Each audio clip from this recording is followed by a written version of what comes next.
Great to see so many people who are really excited about learning to use numerical methods and learning about star formation and all of its roles in astrophysics. So in the last few weeks, I think you've been 2 weeks and then this week, you've been really learning about 3 different things from all of the different speakers. One of them is how to actually model physical processes involved in star formation using numerical fluid dynamics and also the post-processing, as we've seen in Stella's talk on radiative transfer. And another thing that you've been learning is about the role of this kind of numerical modeling in both developing, testing, and quantifying theoretical ideas about star formation on a wide range of scales.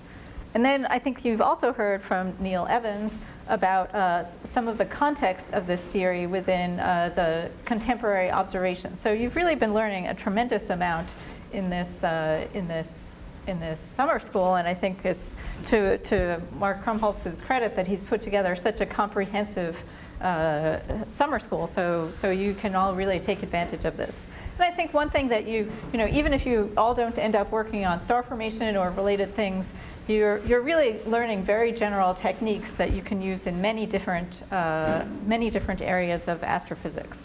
So one of the good things about star formation is it touches on so many different technical areas so that you can really learn a lot. So I'll be talking today, here's my title, and this is the first of 2 lectures. This is going to be the large-scale lecture, and then tomorrow I'll be talking about small-scale processes in star formation. And so this is the galactic talk. And I think you've already heard from some of the other speakers, including Premack and Hopkins, about processes that go under the general heading of feedback. So feedback here. And why they're believed to be so important. And the basic reason for this is that new star formation in galaxies really is intimately connected to the physical state of the interstellar medium. And this physical state actually depends on what the stars do, and in particular, it depends on the energy and the momentum that massive stars return to the interstellar medium. And those massive stars are, of course, young by definition, because massive stars don't live very long. So in my talk today, I'll start by outlining some aspects of correlations that have been observed between star formation rates. And I'll be focusing on star formation rates, although some of these processes are actually important for determining other aspects of star formation as well. But I'll focus on the star formation rates. And I'll describe then some theoretical ideas of the physics behind the observed correlations and focus on the feedback and how feedback leads to a kind of self-regulated state for both the interstellar medium and for star formation. So this is really, I think, the purpose of this talk is really to give you some motivation for why you are learning these difficult techniques, these advanced techniques for modeling star formation. And it's really as a means to get at some of these very exciting questions about how galaxies work and how they evolve and determine their internal structure. So what I'll be explaining is that one thing that you may have heard is that star formation is very inefficient. So what does inefficient mean? Inefficient means that the rate of gas consumption is very slow compared to what the maximum it could be, which is basically using up all the gas on one gravitational freefall time. And so what I'll be one of the messages that I'll be trying to get across is that although that is inefficient, what is very efficient is the return of energy and momentum from star formation, and that return is actually very efficient. So the inefficiency is really because we've taken to some extent the wrong perspective on what is efficient and what is inefficient, because we've been looking at the wrong quantity. So when you look at the energy momentum production and the energy and momentum production and dissipation, that is a very efficient process. And from that point of view, the ISM is controlled primarily by this input and output rather than the supply of gas, which is in some sense just a reservoir. And so really quantifying this is what we need these numerical methods for. And I'll talk about the framework for this and then some of the early results that are obtained from numerical methods. Okay, so let me start though with the observational context. So to understand galaxies and cosmic evolution for that matter, we need a theory that can provide realistic prescriptions for star formation. So why do we need that? Well, while it is true that galaxies will process the baryons that they accrete over a Hubble time, that's a really long time. So if you want to know any details about what galaxies are doing and how galaxy morphology ends up, what's the ratio of bulge to disk, et cetera, then you have to know how star formation behaves in detail within galaxies. So for example, you accrete gas into a galaxy. Well, whether it forms stars in situ or further accretes in to make a bulge, that depends on on essentially the contest between the star formation rate locally and the accretion rate inward. And so you have to understand how star formation depends on local properties in order to understand that context, which then determines whether you get mostly bulge or mostly disk. And in simulations, this is also affected by things like numerical resolution, because numerical resolution can affect things like the accretion rate. So you want to have both sufficient resolution so that you can resolve the true physical processes, and you want to have an understanding of what controls star formation in order to be able to model it properly. So in order to really model this, we have to understand how the short-term star formation rates are determined. And what I'll be suggesting is that they're determined both by the gaseous fuel in galaxies and by the gravity in galaxies, which is both from stars and from dark matter and from the gas itself. And then the other important process for determining star formation rates will be the feedback from star formation itself, which includes heating, that is energy, radiant energy primarily, but also energy from shock heating, goes back into the gaseous medium, and also momentum. So there's both energy and momentum, and the momentum is, in a sense, it is energy as well.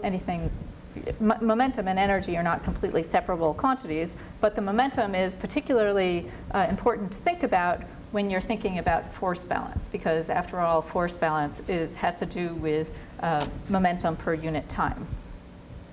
Okay, so what do we see or what do observers see, or how do they characterize star formation?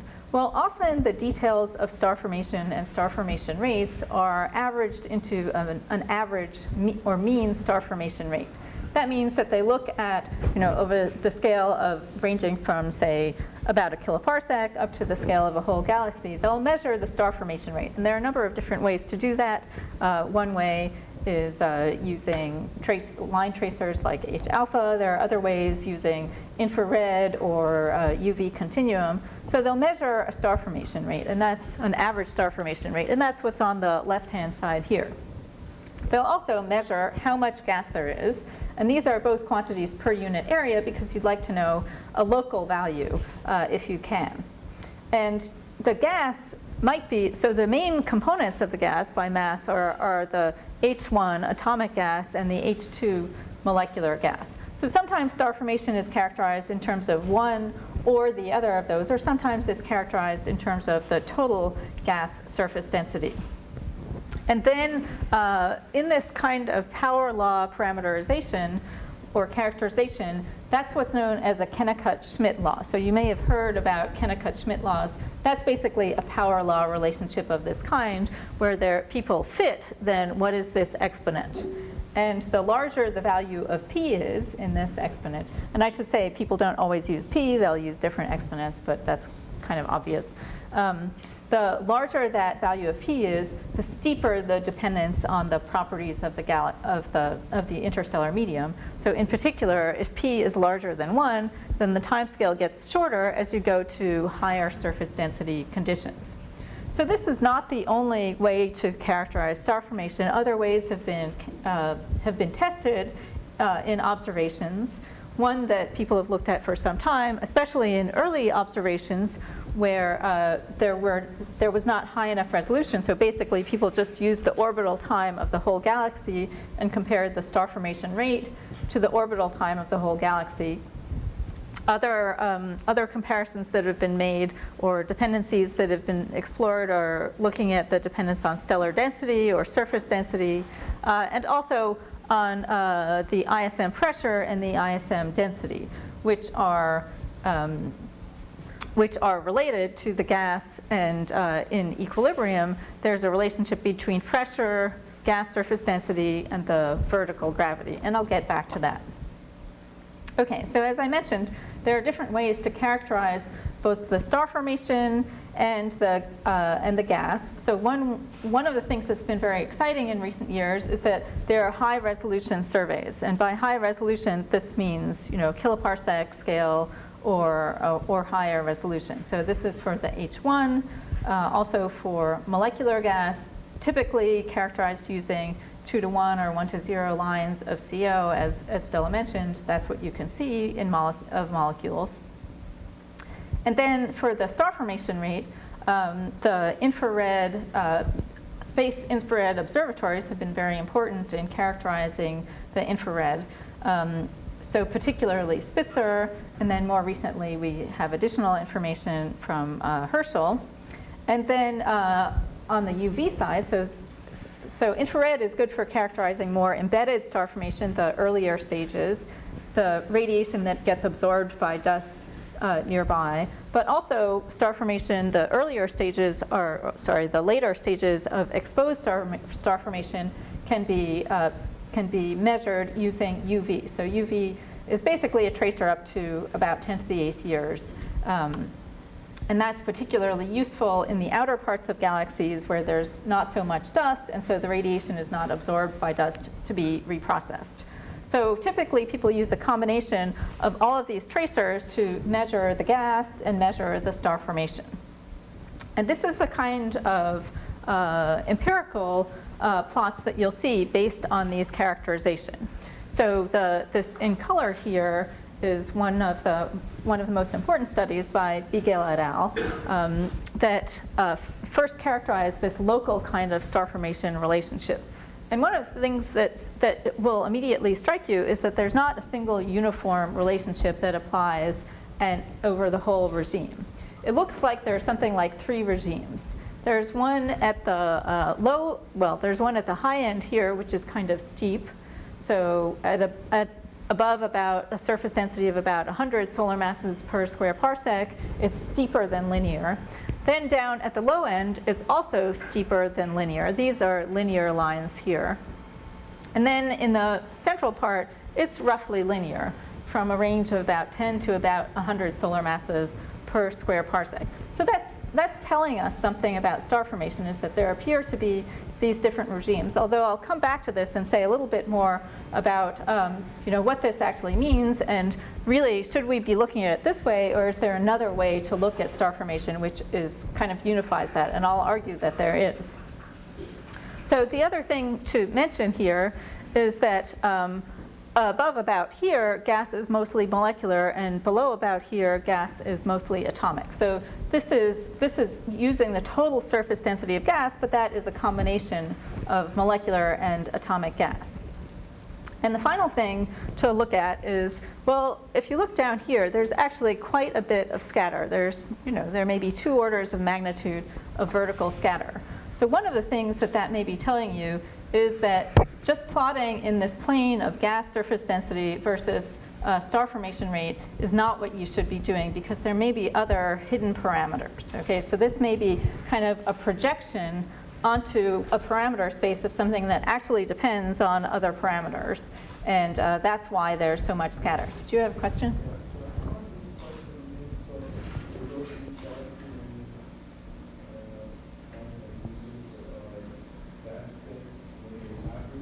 Yeah, so what's done is typically you have a whole galaxy, a disk galaxy. So this is for disk galaxies. And basically you take it and you map it. So rather than looking at, looking for some region that has that particular surface density, you just map the whole galaxy with something like a kiloparsec.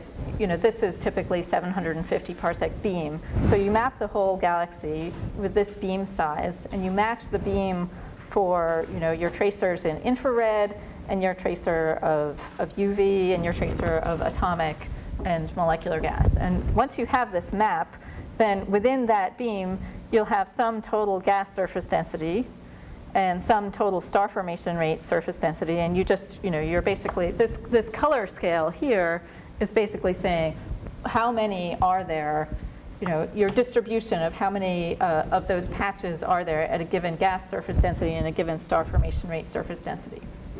Does that answer that? So that's what that color scale is. It's telling you the distribution of how many objects there are in this sample of galaxies. Okay, so yes, so there probably is some parameters other than the gas surface density that are important. So one thing that's kind of interesting is looking at star formation rates versus just H1 and H2 alone. The star formation rate as a function of molecular gas is relatively linear here, and that's true even if you extend down to the regime where gas is actually, all of these pink points, most of the gas is atomic if you look at those regions, but for the molecular gas at those surface densities, there's still a relatively linear relationship, although you still see some, increasing scatter at these low surface densities. On the other hand, the star formation rate has much more scatter when you look at it just as a function of H1, although that's because you're sampling a lot of different, you're sampling regions where that is not the only parameter that determines the star formation rate, and I'll come back to that in just a second.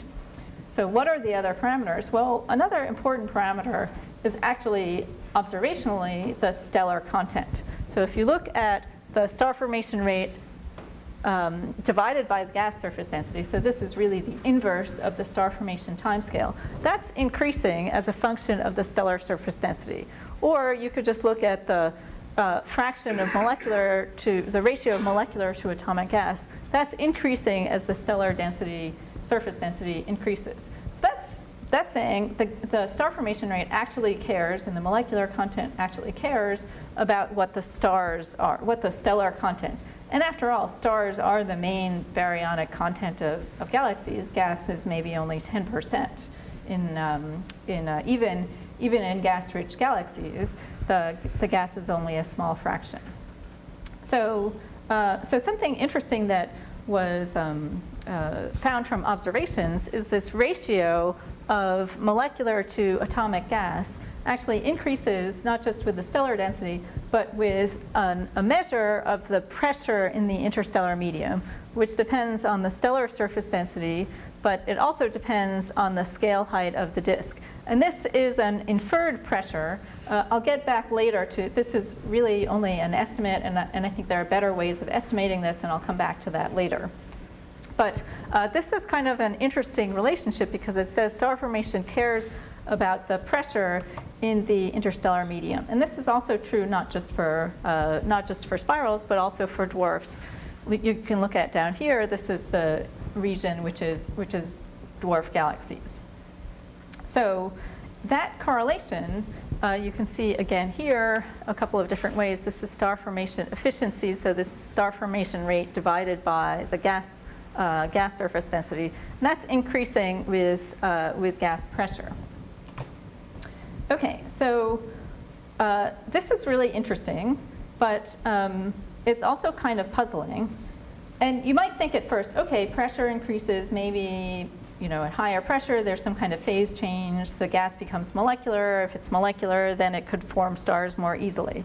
But actually, if you measure the pressure in molecular clouds, it's much higher than the average in the interstellar medium. So that pressure that I was talking about a minute ago is the average pressure in the interstellar medium, not the pressure in actual molecular clouds, which is higher by 1 or 2 orders of magnitude compared to their surroundings. So it's not just that higher pressure is somehow forcing a phase change in the interstellar medium. So what's shown here is the nearest massive molecular cloud, Orion. And you've heard about individual star-forming regions, I think, from some of the other speakers. But it's important to keep in mind that the interstellar medium is not just a single phase, it's actually a multi-phase medium, and the molecular phase is generally at much higher pressure than the surroundings because the molecular clouds are self-gravitating. So they're not just confined by some pressure on their outside, they're confined by their own self-gravity. Okay, so, yep. How is the pressure measured observationally in the cloud? So the pressure is measured by, there's a couple ways. So one is by using CO to get a measure of the total gas mass. And then once you have the total gas mass, you divide by essentially the volume of the cloud, which you can get its linear scale. And so that's, of course, an estimate. Another way is, taking the total, you can make an estimate of the pressure using essentially assuming it's an equilibrium state, and you measure the total surface density either from the molecular lines or from extinction mapping, which tells you the total surface density. And then the pressure is proportional to the square of the surface density if it's an equilibrium system. So that tells you what the pressure is in the cloud, a couple of different ways. And those are generally consistent with each other. Okay, so why does star formation increase with pressure? So that's kind of, it's in some ways it's kind of a puzzle. And how can you suppose that it's in equilibrium, because the shape is very irregular? Yes, it's not any kind of exact equilibrium. So it would be. Are consistent. Yeah, it's really just saying it's not an equilibrium. It's just rough equipartition. So it's just saying gravitational energy is roughly comparable to the gravitational energy is comparable to the kinetic energy. So it's rough equipartition, and then then per unit volume, the kinetic energy per unit volume is basically the pressure, and the gravitational energy per unit volume is the pressure. So you're using one as an estimate of the other, and those are roughly similar. Okay, so why should star formation increase with pressure? And what I'll argue is that it's because pressure increases with star formation. Is this a tautology? Well, it's not a tautology because pressure actually means two different things. There's hydrostatic pressure, which is essentially assuming that you have a balanced system, an equilibrium or rough equipartition system, a quasi-equilibrium. So what has been inferred or measured observationally is that star formation increases with this hydrostatic. It's not really hydrostatic because actually the pressure is more turbulent pressure than just thermal pressure. The turbulent pressure is a lot larger than the microscopic microphysical pressure. So it increases with this hydrostatic or hydrodynamic pressure. Basically, what I'll argue is because the thermal and turbulent pressure is increasing with star formation. So it's not a tautology, it's just that causality goes the other way. Star formation puts energy into the system, that makes the pressure increase, and so you see higher pressure where you see a higher star formation rate.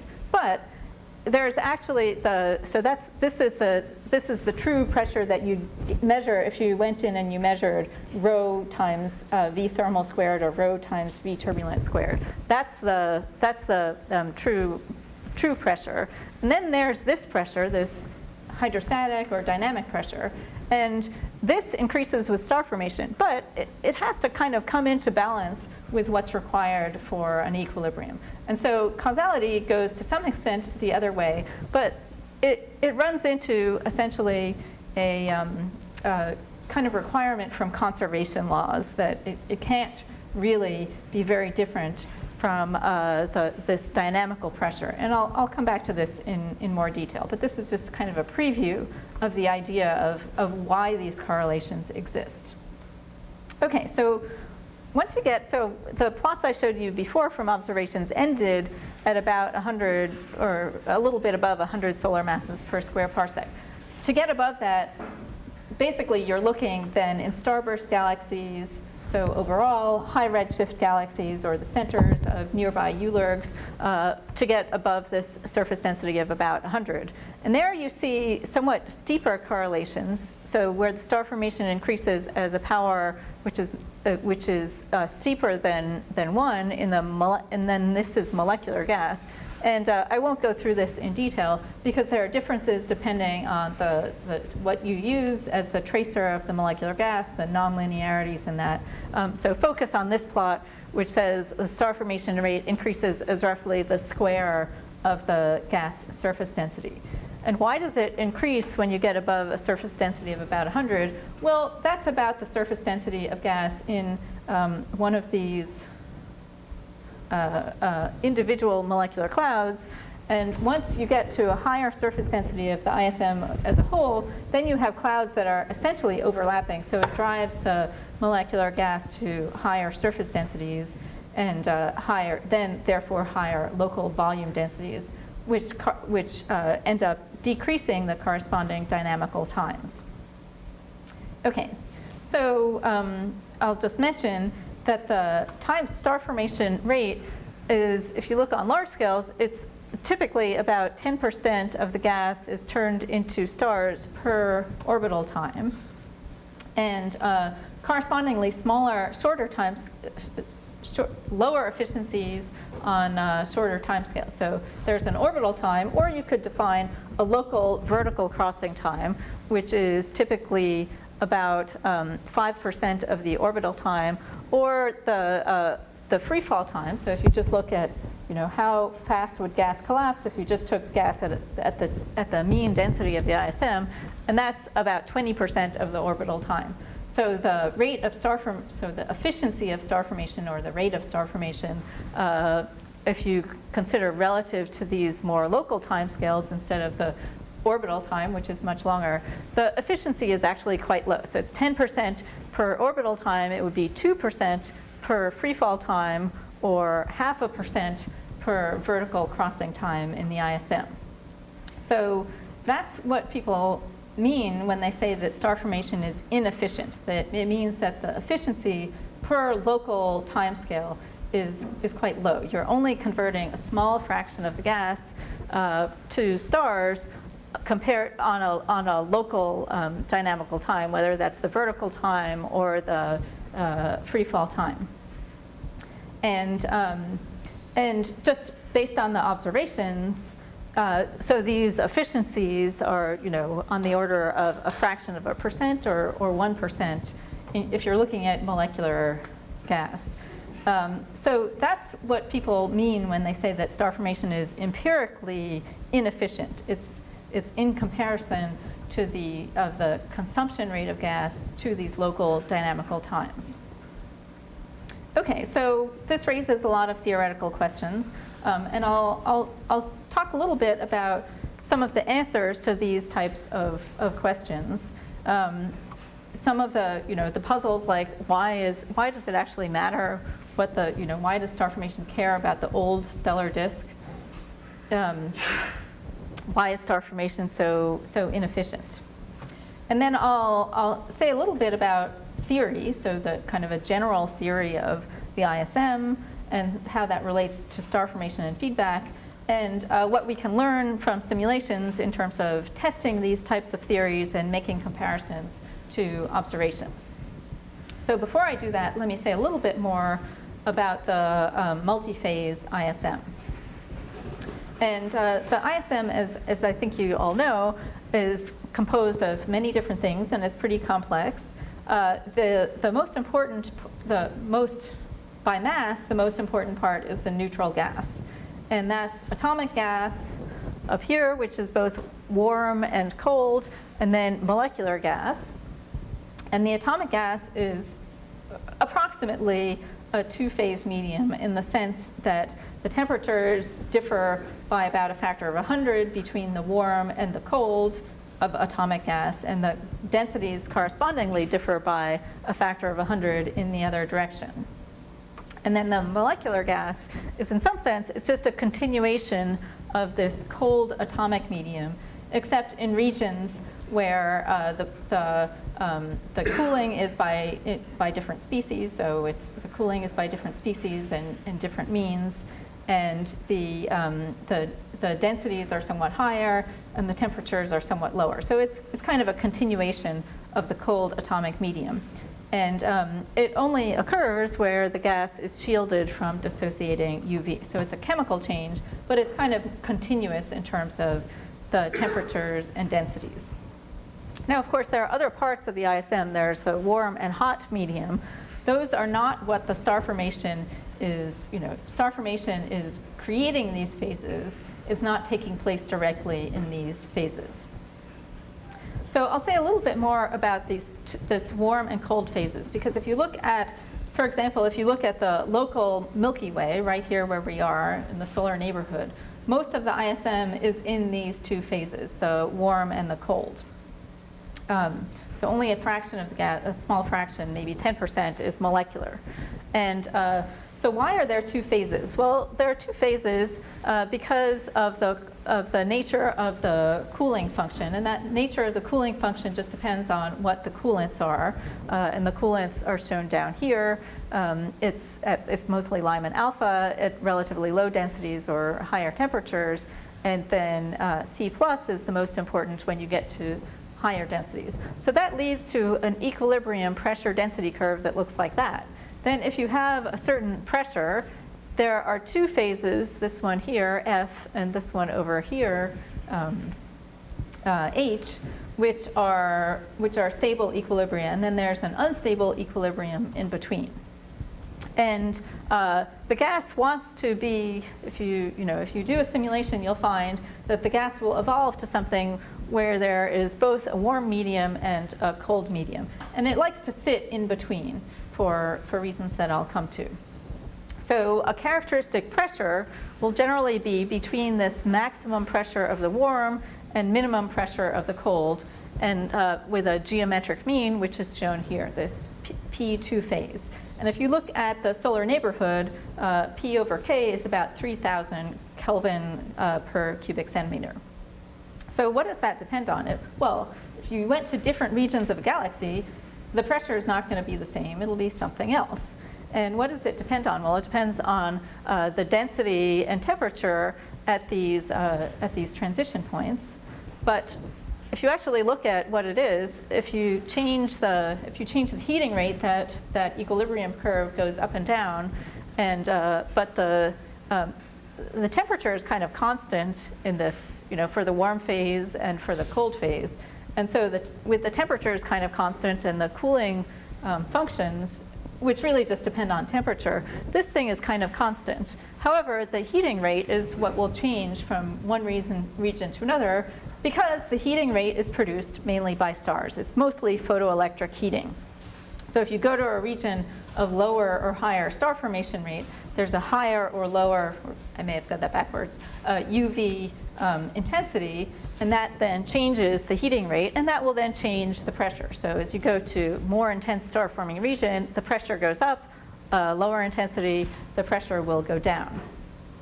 So what is interesting about this is that it says that the pressure is proportional to the UV intensity, and that is therefore proportional to the star formation rate. So, this is actually telling us something. Why is star formation rate proportional to pressure? Well, this is the first sign of, it's actually that the pressure is proportional to the star formation rate if you have an equilibrium. Why should you have an equilibrium? You should have an equilibrium because the timescales are very short compared to the other times in the galaxy. So, so a little, just a word about molecules. I mentioned that the molecular component is sort of a continuation of the cold medium. And it's really, it's a continuation when you have a high enough column that the gas becomes self-shielding. And this is something that Mark Krumholtz has worked on. And essentially, only when you get to high enough column does gas start to become molecular. And in the outer regions of galaxies, that will generally only be gravitationally bound clouds, whereas the inner regions of galaxies, the overall column densities are very high. So essentially, all of the gas becomes molecular.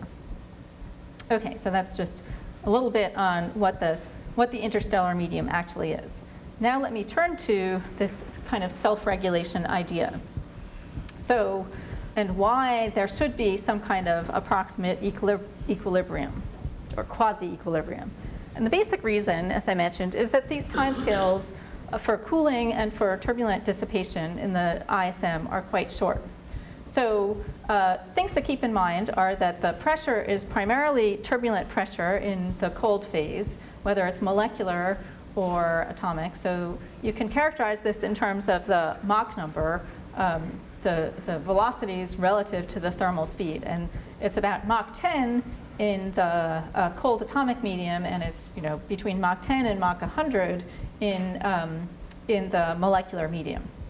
In the warm medium, it's about Mach 1. So that's saying that turbulence is quite important. And so obviously you then have to worry about what is the turbulent dissipation time. And the turbulent dissipation time, if you look at, say, the solar neighborhood, it's about 10 million years. So it's basically the vertical crossing time over the disk. That's the fluid will dissipate turbulent energy on a crossing time. The cooling times are even shorter. So the cooling time is typically about 1 million years for the ISM, and then it's about 10 million years is the turbulent dissipation time. So those timescales are short compared to things like the galactic orbital time. So galaxies are long-lived, and therefore the ISM comes into an approximate state of equilibrium. And in this equilibrium, the energy that's lost through these mechanisms, so the turbulent energy dissipates, that raises the temperature, and the gas is also heated directly by photoelectric effect. That energy is radiated away, so it has to be replaced to maintain or restore an equilibrium or quasi-equilibrium. And the high mass stars are the ones that do that. So they both heat the ISM with the photoelectric effect, and they also do a lot of different things to drive turbulence. So one of the things that they do, which is most important in the atomic ISM, is that expanding supernova remnants basically run into each other and drive turbulence in the ISM. And within giant molecular clouds, other processes also drive turbulence. These include the radiation from embedded forming star clusters, also winds from massive stars, and if the clouds live long enough, supernovae may be important as well. Sorry. Okay, so to have any kind of quasi-equilibrium, you have to have a state where the midplane pressure, which is proportional to the energy density, that has to support the weight of the ISM. That is what an equilibrium is. And the pressure is dominated, as I mentioned, by turbulence. And the weight, however, depends on gravity. And the gravity includes both the gas, the stars, and dark matter. So what this is saying is that there has to be a certain level of feedback from star formation in order to drive the turbulence and the turbulent and thermal pressure, which then balances the weight of the ISM. So this can be made more quantitative. A couple slides ago, I mentioned that the thermal pressure is proportional to the UV intensity, and that's proportional to the star formation rate. So that's the thermal pressure. But turbulence is actually the most important, so we can look at that. So the turbulent pressure you can write as rho v squared, and then you can rewrite that. The rho is just the surface density divided by the scale height. And you can rewrite that again in terms of dividing by h over the vertical velocity dispersion, and that's the vertical crossing time. So you end up with something which is a momentum per unit area divided by a vertical crossing time.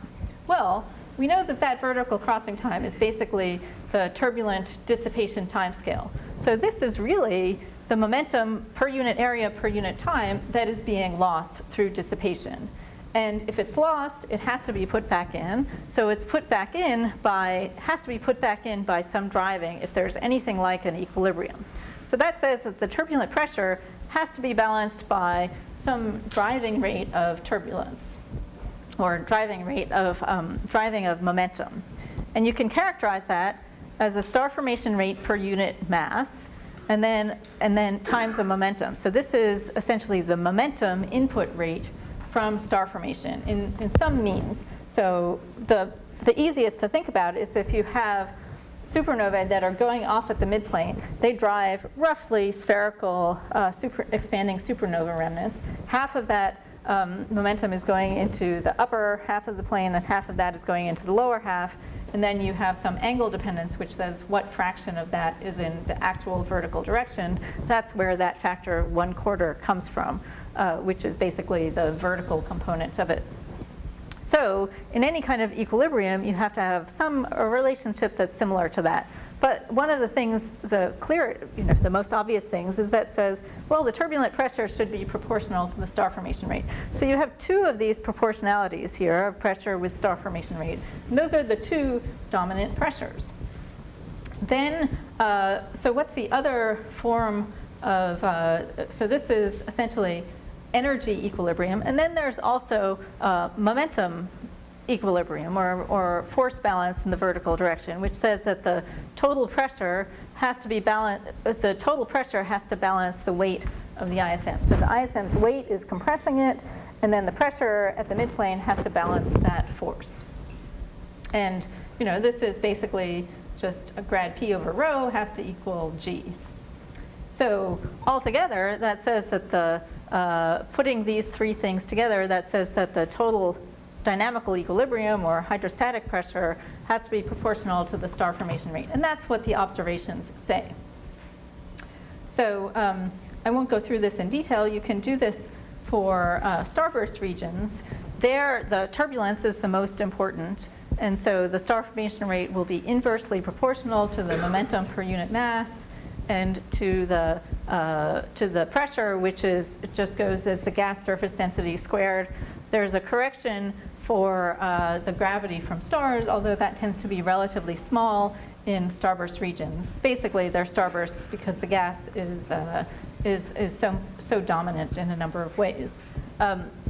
If you go to very extreme conditions, radiation pressure can also be important, and that's this correction factor here. That would only be the case when you get to a surface density of about 10 to the 4 solar masses per square parsec, which is the most extreme ULERGs. And then there's even a question about whether radiation pressure can really be properly confined, and Mark Krumholtz has worked on this issue. So, this is potentially important in the most extreme cases, but there are issues there. So I think that the driving of turbulence from massive stars, the kinetic pressure is more important. So if we just look at what supernovae produce, the characteristic value is, one of the interesting things about it is that it's very insensitive to density. And the basic reason for that is that supernova remnants become radiative when the shocks when the expansion, the forward shock has reached about 180, something like that, kilometers a second, when the post-shock temperature is low enough that it becomes strongly radiative. So that's why it's insensitive to the density. And this is a characteristic value that you'd expect for the momentum per unit mass that the expanding supernova remnant would inject into the ISM. And if you put that in, that gives this prediction for the star formation rate.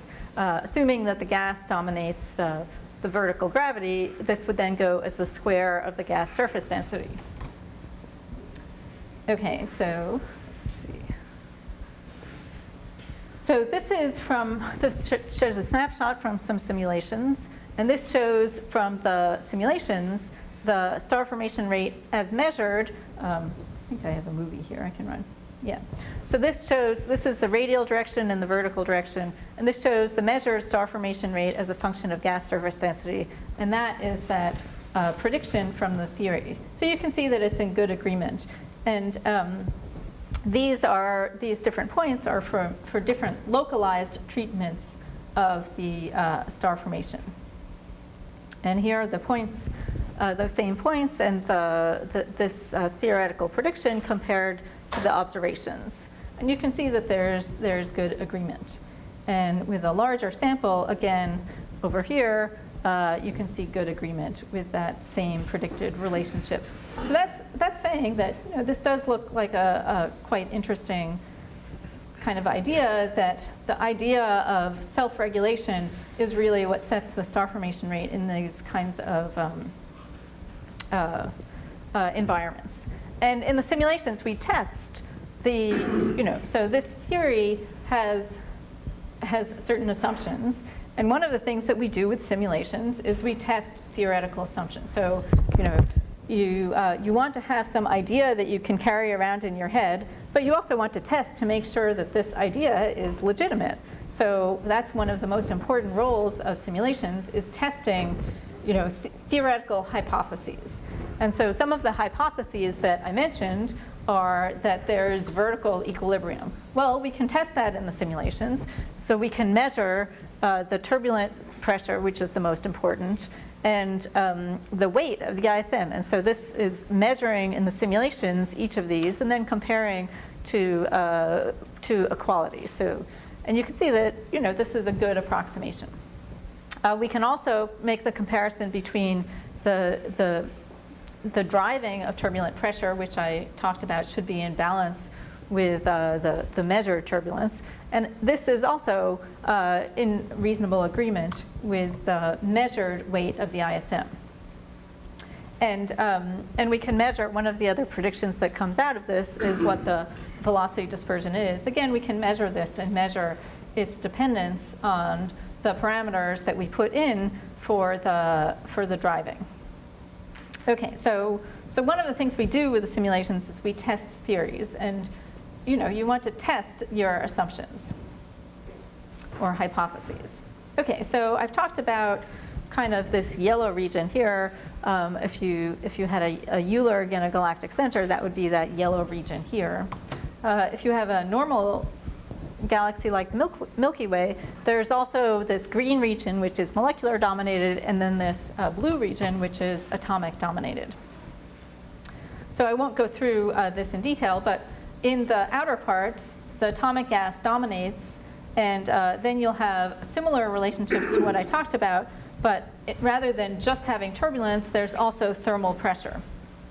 And you can use the feedback relationships combined with hydrostatic equilibrium, and then instead of just a simple relationship, then you get a cubic relation, basically because you've added another complication, which is thermal pressure becomes more important. That complicates things. And also, there's both molecular and atomic gas instead of just molecular gas. So that makes things a bit more complicated, but it's just a cubic equation, and you can solve it to get star formation rate as a function of the gas surface density, and in outer disk regions, the stellar density, which actually is more important for setting the gravity and therefore the vertical equilibrium. So that can give some limiting relationships at high and low gas surface densities and far outer in the galaxy or closer.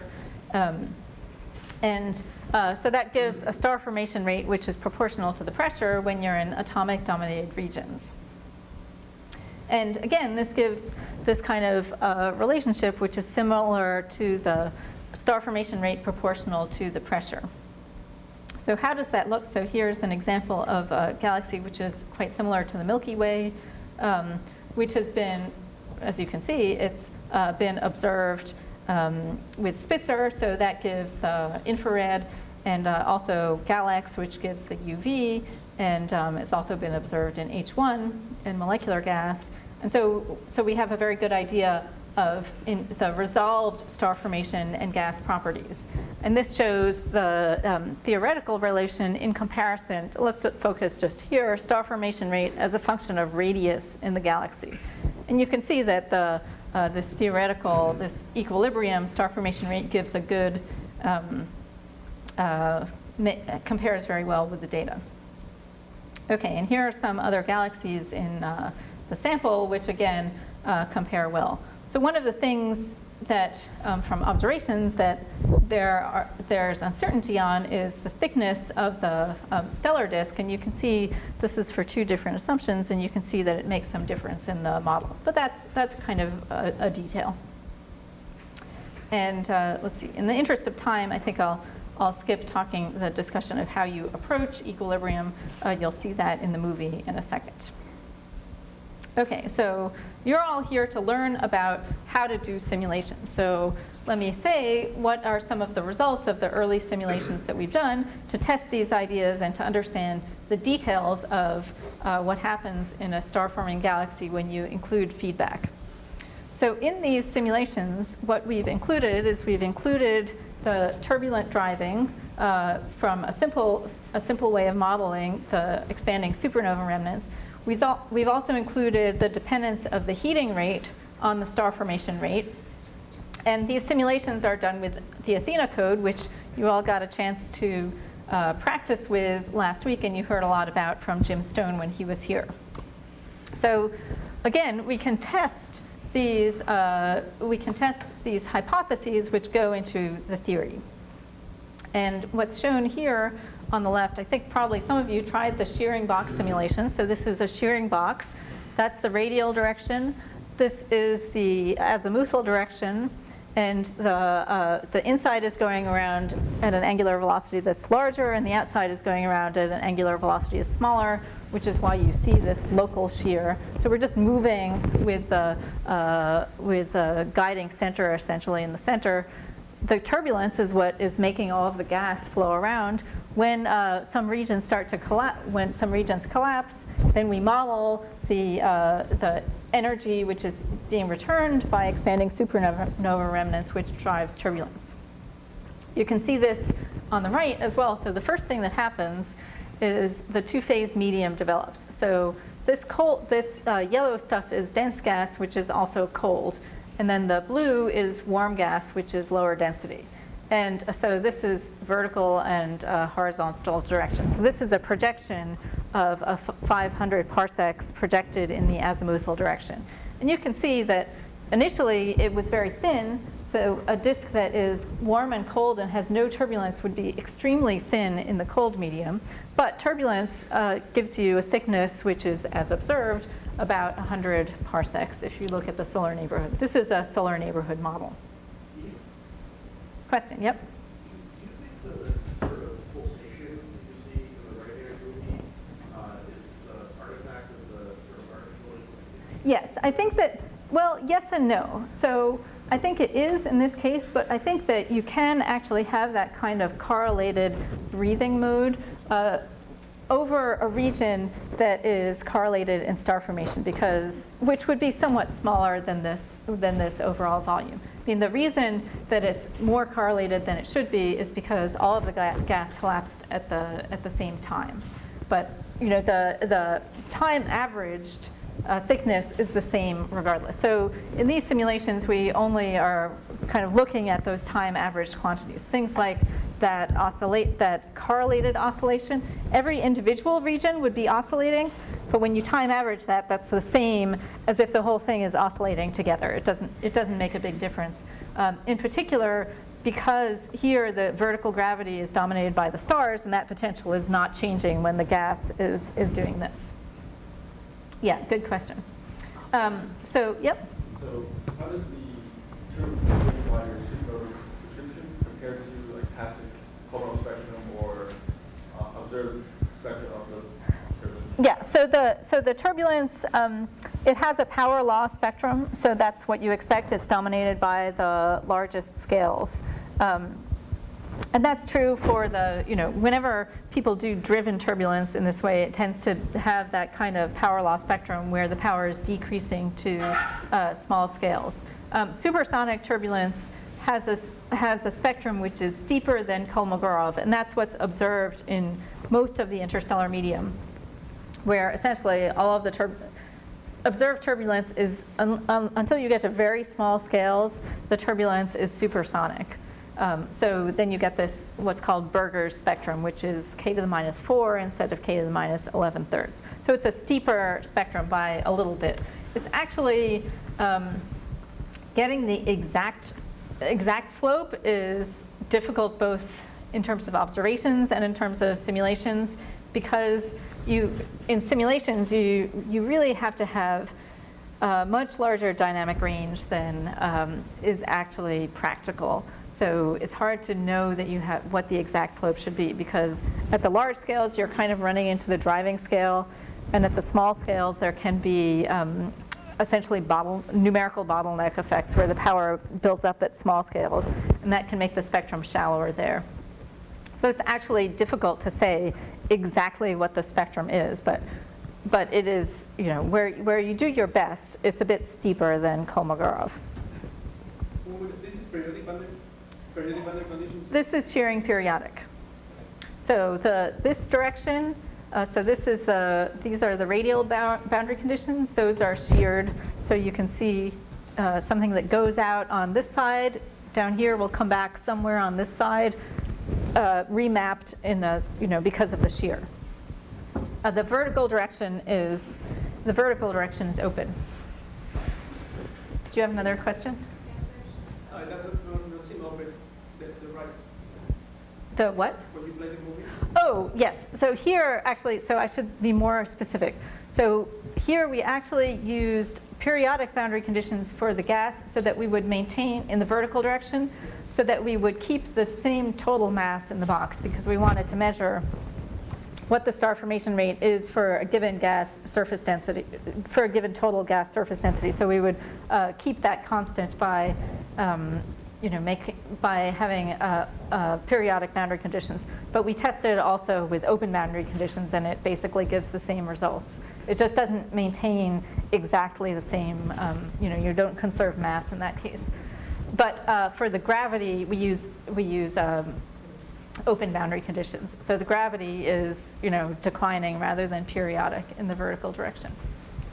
Actually, the gravity approaches a constant, of course, above a plane, rather than being periodic, as it would be if you had gravity periodic.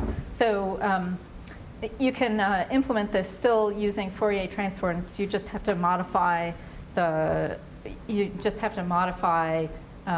have essentially kind of a ghost density that allows for the fact that it's open boundaries. I could give you a reference if you're interested. Did you have a question? Can I just make something clear about what the meaning of the azimuthal direction is in this case? Okay. The difference in azimuthal velocities across this box is related to the capillary velocity? Yes, it is. So, I'll run that again so you can see it. So this is shearing box. Did Jim Stone show you guys shearing box simulations last week? Yeah. It's in a capillary. Yeah. So but in this case, it's with a galactic rotation curve. So V is constant. So omega goes as 1 over r. So omega is larger on this side by d omega dr times the fractional radial distance. So this is at a radius of 8, or I think it's 10 kiloparsecs. This is not exactly solar neighborhood. It's just solar neighborhood-like times a distance which is 250 parsecs. So delta r over r is that, and then you multiply by d omega dr, which is for a solid body rotation curve is just omega. So omega is larger on this side, and that means you have rotation going this way, and it's smaller on this side, so you have rotation going that way. What's being shown is essentially angular velocity rather than linear velocity. So it's basically you're taking a wedge and you're kind of stretching it out. So it's locally a square rather than a wedge. And the reason I think probably Jim Stone talked to you about this, the reason you use shearing periodic boundary conditions is because it gives you much more control, and you can do higher resolution when you're doing just a local model instead of a global model. So it's very good both for accretion disks and also for galaxies. So fewer people do this for galaxies, but it has all the same power of being enabling you to really do higher resolution and better control. You're not affected by boundary conditions because you don't have all the issues of gas leaving and worrying about how exactly to set the accretion rate on the outside. All of those issues you don't have to worry about when you have shearing periodic boundary conditions. Other questions about the simulations? How did you decide where stars are formed? So the star formation criterion is basically the density has to be sufficiently high. and so that the gas is gravitationally bound in these simulations. There are, and we did test, you can change what the exact criterion is, and you can evaluate, does the specific criterion that you use affect the results? And the answer here is that it doesn't.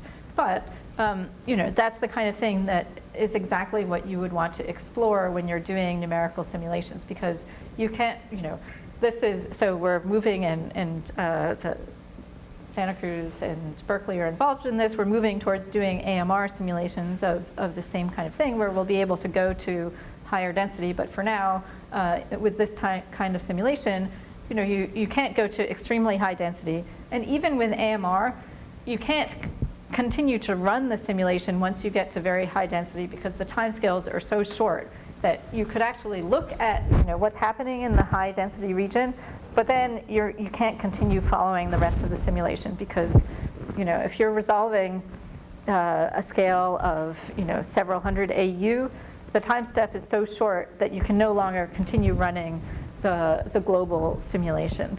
So what you want to do with this kind of thing is you want to test different prescriptions that you use for the large scale, and then you want to, based on your higher resolution models, evaluate those.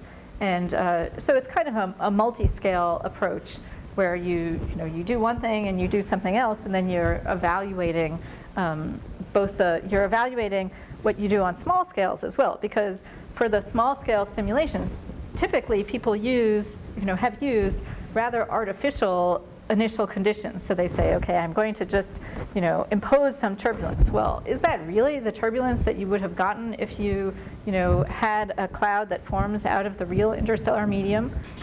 Almost certainly not. And does that affect, the outcome of how, for example, star clusters form, or, how filaments condense? It's almost certainly affected by the way that the clouds form, which so far, people put in a spherical cloud, impose some turbulence, maybe let it evolve for a little bit before turning gravity on. But those are the kind of things that you want to improve on. And some of those things that you can attack directly using AMR, some of those you have to sort of do piecewise. You kind of do it with AMR to test those approximations, but you're then no longer able to evolve the large scales. And then you use small scales to see, well, what is a realistic feedback prescription, and then you put those back into the large scale simulations. So that's the kind of direction that people are going with galactic scale modeling. Yep.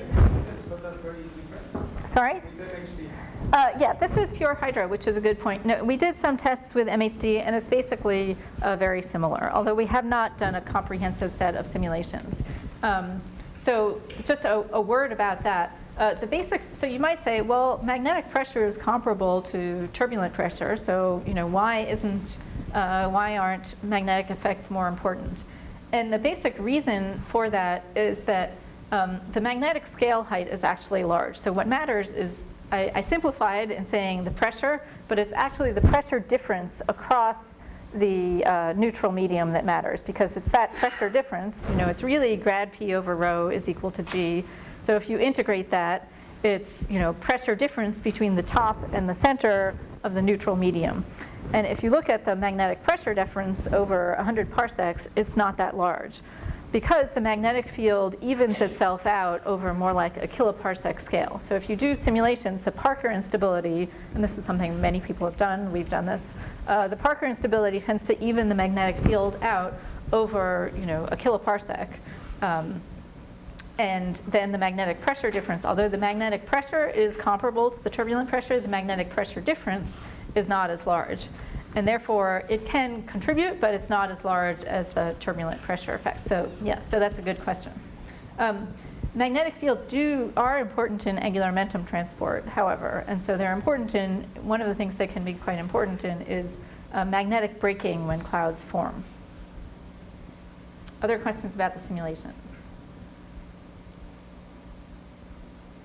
Okay, so again, we can test the equilibrium assumptions like equilibrium, and this shows that, that the equilibrium is a good approximation. We can test things like, one of the assumptions in the simple theory is that the gas goes to thermal equilibrium, and you can see that that's actually a good approximation. Again, there's a cold phase here, a warm phase here, and the gas wants to be, somewhere at that geometric mean of those pressures. And that's true whether you're, in low density conditions where the pressure is low, in outer galaxies, or in high density conditions when you move towards the inner galaxy. The heating rate sets the equilibrium curve, and then the gas moves towards that equilibrium because the cooling time is short. And so it moves to close to thermal equilibrium. And it also moves to having a turbulent pressure which is comparable to what you'd expect given the driving rate from star formation. So I mentioned turbulence. Turbulent pressure is the largest compared to thermal, so much larger than thermal pressure. And one of the things that's observed is actually that the turbulent velocity dispersion is kind of relatively does not change very much, even when you change the star formation rate by quite a bit. And so this is showing that that is indeed what's found in the simulations, that the velocity dispersion is about 7 kilometers a second, whether you're at very low star formation rates or very high star formation rates. And the basic reason for that is that the dissipation time for turbulence and the driving time scale, they scale together because they're both kind of set by the local dynamical times. So since those scale together, it ends up giving you a velocity dispersion that does not change much with the star formation rate. And people used to say, oh, well, star formation can't be driven, or star formation can't be what's driving turbulence because the velocity dispersion doesn't change. But actually, it's not the velocity dispersion, but the pressure actually, which is really a measure of the dependence on star formation rate. Okay, so here's the observations again, and we can compare to the observations. I think I'm out of time, so I shouldn't go into this too much. But one of the things that you can look at is the star formation rate versus total pressure. And indeed, the simulations give this scaling, which is roughly linear, which is the same as the observations find. Okay, so coming back to where I started in the observations, this is this kind of three-part star formation scaling law if you look at the kind of Kennicutt-Schmidt laws. But as I've argued, really it's better not to look at just a projection on the plane of gas surface density and star formation rate. It's better to keep more of the variables. And if you use the dynamical equilibrium pressure, that has more of the relevant variables. In particular, it incorporates the effects of stellar gravity in compressing the ISM. And that is really important down here in atomic dominated regions of galaxies. This is all starbursts, and this is all the atomic dominated regions. And there you get essentially this kind of this is a linear relationship, and so this is good over many orders of magnitude, basically because of this self-regulation. Okay, so here's the summary of what I said. I won't go through this in detail. I'll just say a little bit about where this leaves us now, and I know you're all hungry, but I would like to say a little bit about that. So far, it looks like these ideas are, you have generally good agreement between the theory and the simulations and the observations. But I would say that this is really only just a beginning and a motivation for all of us, especially you guys who are young and fresh and ready to work hard on this, to do more and to bring more to this kind of simulation, or I think you heard about from Hopkins and from Premack, other kinds of galactic scale simulations. And there's a tremendous amount that can be done and learned on this, kind of starting where we are now and doing more. So I talked to, the simulations that I presented are based on a very simple model of feedback. We've also tested other models of feedback using hot gas, and that gives similar results. Other people have done this kind of thing. But there's much more to do in terms of really characterizing how supernovae work in a realistic model of the ISM. So I think that's a very important thing to be done. There's also much more to be done on understanding how H2 regions affect the destruction of molecular clouds. So again, there's a great place for students to make an impact. Another very important area is on what radiation does in how radiation affects molecular clouds, both from a dynamical point of view and as you've heard about from Stella, how it affects well, you heard last week, how it affects chemistry as well. So there's a lot to be done there. Another thing that I think is almost untouched, and I would say, I'll throw this out here as an opportunity for you to go home and tell your advisors, gee, I'd really like to work on this, is the effects of cosmic rays. So a lot of people have started to think about what cosmic rays may do on galactic scales. The theory of cosmic ray, that is in the dynamic sense of what does the cosmic ray pressure do on galactic scales. And this may be particularly important, for example, in driving galactic winds. I don't know how much you heard about this in the previous weeks, but galaxies lose almost as much mass as they turn into stars. They're losing mass sometimes at even a factor of 3 larger rate than they are turning the gas into stars. So somehow winds are being driven, and this is very poorly understood. And I think driving winds is a very interesting direction, and something that I hope that one of you will go ahead and really make the first foray into realistic models of driving winds. Okay, we can all go have lunch now.